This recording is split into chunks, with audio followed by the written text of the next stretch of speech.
more money. So that's very good for our economic development. And this concept came forward, and I did some research on the Children in Nature Network. Now, this is a network that works to promote the concept of children in nature, and it's to give every child in every community a wide range of opportunities to experience nature directly, reconnecting our children with nature's joys and lessons, its profound physical and mental bounty. And one would think, living in the area that we do, that this wouldn't be an issue. But that's really not the case. In a book that was written recently, Last Child in the Woods, Saving Our Children from Nature Deficit Disorder, they talk about the lack of nature that lives today in our wired generation, creating some very disturbing consequences, which is the rise in childhood obesity, attention deficit disorder, and depression. And I think it's something we all need to be aware of, and I'm so glad that we're tying the concepts of nature and tourism together to this public health issue, and we're going to be talking about Public Health Month as well. But I've asked Linda Rosengarten, who's here, I think, from Cheshire Books, to just read a brief excerpt from the book that she has at her bookstore. And it's one I've been really interested in reading, and I'll now listen to Mr. Lewis about how I'm supposed to be reading a book a week, and I'll put it on my list. This might take you a couple of weeks. So this is just a brief comment from one of our local merchants. What I'll do is, and I'd like this back, just send this around as I read a couple of things from this book. This is the book, Last Child in the Woods. And does this work? Is this just fine? What I'll read here, I'm going to read his brief introduction, but before that, he has introduced his introduction essentially with a Walt Whitman, part of a Walt Whitman poem, and a statement from a fourth grader. This by Walt Whitman. There was a child went forth every day, and the first object he looked upon, that object he became. And that object became part of him for the day, or a certain part of the day, or for many years, or stretching cycles of years. The early lilacs became part of this child, and grass, and white, and red morning glories, and white and red clover, and the song of the phoebe bird, and the third-month lambs, and the sow's pink faint litter, and the mare's foal, and the cow's calf. Then the fourth grader of today says, I like to play indoors better because that's where all the electrical outlets are. One evening, when my boys were younger, this by Richard Loeb, Matthew, then 10, looked at me from across a restaurant table and said quite seriously, Dad, how come it was more fun when you were a kid? I asked what he meant. Well, you're always talking about your woods and tree houses and how you used to ride that horse down near the swamp. At first I thought he was irritated with me. I had in fact been telling him that what it was like to use string and pieces of liver to catch crawdads in a creek, something that I'd be hard-pressed to find a child doing these days.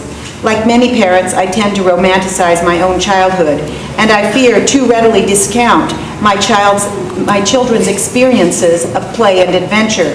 But my son was serious. He felt he had missed out on something important. He was right. Americans around my age, baby boomers or older, enjoyed a kind of free, natural play that seems in the era of kid pagers, instant messaging, and Nintendo like a quaint artifact. Within the space of a few decades, the way children understand and experience nature has changed radically. The polarity of the relationship has reversed. Today, kids are aware of the global threats to the environment, but their physical contact, their intimacy with nature is fading. That's exactly the opposite of how it was when I was a child. As a boy, I was unaware that my woods were ecologically connected with any other forests. Nobody in the 1950s talked about acid rain or holes in the ozone layer or global warming. But I knew my woods and my fields. I knew every bend in the creek and dip in the beaten dirt paths. I wandered those woods even in my dreams. A kid today can likely tell you about the Amazon rainforest, but not about the last time he or she explored the woods in solitude, or lay in a field listening to the wind and watching the clouds move. I'm going to move on to make it more quick for you, because obviously he's established there's a deficit. Reducing that deficit, healing the broken bond between our young and nature, is in our self-interest, not only because aesthetics or justice demands it, but also because our mental, physical, and spiritual health depends upon it. The health of the earth is at stake as well. How the young respond to nature and how they raise their own children will shape the configurations and conditions of our cities, homes, our daily lives. The following pages explore an alternative path to the future, including some of the most innovative environmental-based school programs, a reimagining and redesign of the urban environment, what one theorist calls the coming zoopolis, ways of addressing the challenges besetting environmental groups, and ways that faith-based organizations can help reclaim nature as part of the spiritual development of children. Parents, children, grandparents, teachers, scientists, religious leaders, environmentalists, and researchers from across the nation speak in these pages. They recognize the transformation that is occurring. Some of them paint another future in which children and nature are reunited and the natural world is more deeply valued and protected. During the research for this book, I was encouraged to find that many people now of college age, those who belong to the first generation to grow up in a largely denatured environment, have tasted just enough nature to intuitively understand what they have missed. This yearning is a source of power. These young people resist the rapid slide from the real to the virtual, from the mountains to the matrix. They do not intend to be the last children in the woods.